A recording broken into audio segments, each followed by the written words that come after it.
Disability को ability में convert करना जो मैंने जैसे सीखा, तो मैं एक छोटा सा इंसिडेंट आपको अपना शेयर करना चाहूँगा। मैं एक बार स्कूल जा रहा था और उस टाइम पे मेरे पास व्हीलचेयर नहीं थी, ट्राईसाइकिल नहीं थी, तो नीचे रगड़ के मतलब क्रॉलिंग वॉक में करता था, हाथों से चलना।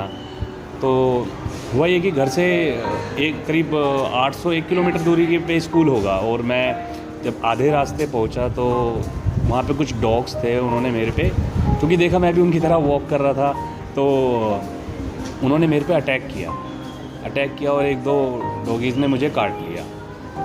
और फिर किसी अंकल ने मुझे उनसे बचाया एंड मुझे किसी तरह स्कूल छोड़ा। मेरे लिए बहुत पैनिक था वो स्कूल पूरे दिन रहना कि आपको कुत्ते ने काट लिया है और उसके बाद भी आप स्कूल में बैठे हो।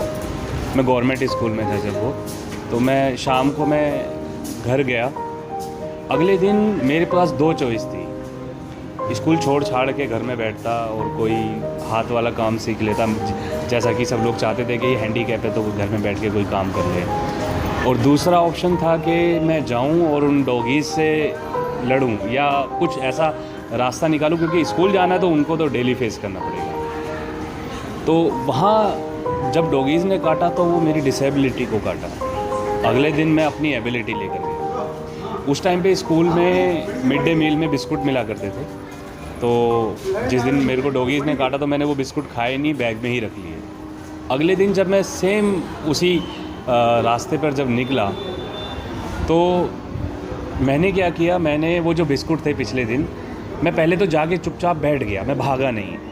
तो वो डॉगी मुझे आकर सूंघने लगे, क्योंकि डॉगी जब मैं भागा तो मुझे काट लिया पिछले दिन। इस बार थोड़ा सा मैं बैठ के शांति से उनको घबराते हुए, डरते हुए बहुत बिस्कुट निकाले बैग से और धीरे धीरे उनको खिलाने लगा। तो हुआ ये कि 5 से 10 मिनट में वो डॉगीज़ मेरे फ्रेंड बन गए बिस्कुट खाने के बाद। तो मैंने तब ये महसूस किया कि अगर मैं डर जाता और मैं स्कूल नहीं आता तो मैं हमेशा विकलांग रह जाता। इस बार मैंने अपनी एबिलिटी पे काम किया, अपने मानसिकता, क्योंकि मैं शरीर से दिव्यांग था लेकिन दिमाग से तो नहीं था ना, तो मैंने अपने दिमाग का इस्तेमाल किया और इस तरह मैं फिर अगले दिन, तो इस तरह मैंने अपनी डिसेबिलिटी पर अपनी एबिलिटी को बड़ा बनाया। बिल्कुल मैं 5वें नंबर पे बेटा था अपने घर का, और जब मैं पैदा हुआ तो खुशियाँ तो थी, लेकिन 1 साल के बाद वो खुशियाँ छिन गई जब मुझे पोलियो हुआ। तो एक हर घर में एक बेटा होता है तो लाइक कमाने वाला पैदा हुआ है ना, एक ऐसा रहता है। तो बाद में 1 साल बाद ये हो गया कि अब इसको खिलाना पड़ेगा, ये हमारे ऊपर बोझ बन गया एक ना। तो वो चीज़ थी, और घर वाले बस ये चाहते थे कि किसी तरह से मैं कोई हाथ का, कोई सिलाई बुनाई का ऐसा कोई काम सीख लूँ जिससे मेरी ज़िंदगी कट जाए। बट जब मैं बड़ा हुआ तो पहले तो पता लगा कि मैं हैंडीकैप हूँ, कि मुझे सोसाइटी ने बता दिया मैं ये नहीं कर सकता, मैं वो नहीं कर सकता, मैं भाग नहीं सकता, मैं कूद नहीं सकता।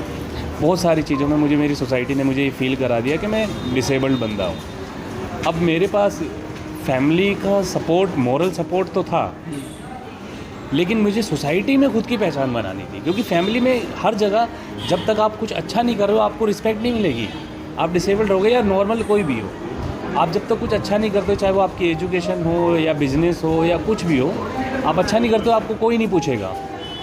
आप बस एक एसेट हो फैमिली का, कि ठीक है कि हाँ ठीक है ये बंदा भी है, इसे रोटी खानी है, थोड़ा बहुत कमा लेगा तो ठीक है, आपकी रिस्पेक्ट नहीं होगी। तो मैंने बहुत कम उम्र में, मैं शायद 15-16 साल का था, तो उस टाइम में मैंने जिम ज्वाइन किया। तो जिम ज्वाइन करने के बाद मुझे थोड़ा सा सेल्फ रिस्पेक्ट मेरी बनने लगी। कारखाने में हफ्ते में एक बार टीवी चलते थे, तो सलमान खान जी की मूवी मुझे बड़ी इंस्पायर करती, मतलब सलमान खान बॉडी थी, तो मैंने ये देखा कि ज़्यादातर सलमान खान शर्ट उतारता है, पैंट थोड़ी ना उतारता है। तो मेरे लिए ये था कि यार पैंट तो मुझे उतारनी नहीं है, तो मुझे लेग्स में मेरे है ही नहीं, कुछ भी मसल्स नहीं है। तो मुझे लगा कि मैं अपर बॉडी अगर सलमान खान जैसी बना लूँगा तो मैं शर्ट उतारने लायक तो हो जाऊँगा, मतलब मेरी बॉडी तो बन जाएगी। तो मैंने जिम ज्वाइन, इसलिए मैंने जिम ज्वाइन किया था। मेरे को कुछ उस टाइम पे मोटिव, ये नॉलेज नहीं थी कि मैं पैरालंपिक गेम खेलूँगा, पावर लिफ्टिंग करूँगा, कुछ नहीं पता था। बस यही पता था कि अगर मैं अपनी अपर बॉडी को सुंदर बना लूँगा तो मेरी लोअर बॉडी को कोई नहीं देखेगा। तो जो आपके पास है, मतलब इसका मतलब ये होता है कि अगर इंसान के पास एक हाथ है दूसरा नहीं है, तो आप उस पर रोइए मत कि जो नहीं है, जो है उस पर काम कीजिए, उस पर खुशी मनाइए, उसको डेवलप कीजिए। तो मेरे पैर नहीं थे, लेकिन मैंने अपने हाथों से चलना कभी नहीं छोड़ा। अभी तक नेशनल लेवल पर 28 मेडल मैंने जीते हैं, और मैं ऐसा चाहता हूँ कि मैं खुद भी इंडिया के लिए मेडल लेकर आऊँ ओलंपिक में, एक बार नहीं जितनी बार हो सकता है, जब तक मैं ज़िंदा रहूँ, जब तक मेरे में हिम्मत रहे तब तक मैं लेकर आऊँ। और उसके बाद ये नहीं कि मैं उसके बाद मैं सक्सेस हो जाऊँगा कि मैंने सब कुछ कर लिया, फिर मैं उसके बाद वही मैं देना भी चाहूँगा, शायद मैं किसी को सिखा के, क्योंकि अभी तो क्या है, अभी हम टेकर हैं, अभी हम ले रहे हैं, ज्ञान ले रहे हैं, ट्रेनिंग ले रहे हैं, सब कुछ ले रहे हैं, फिर एक टाइम के बाद देना भी है।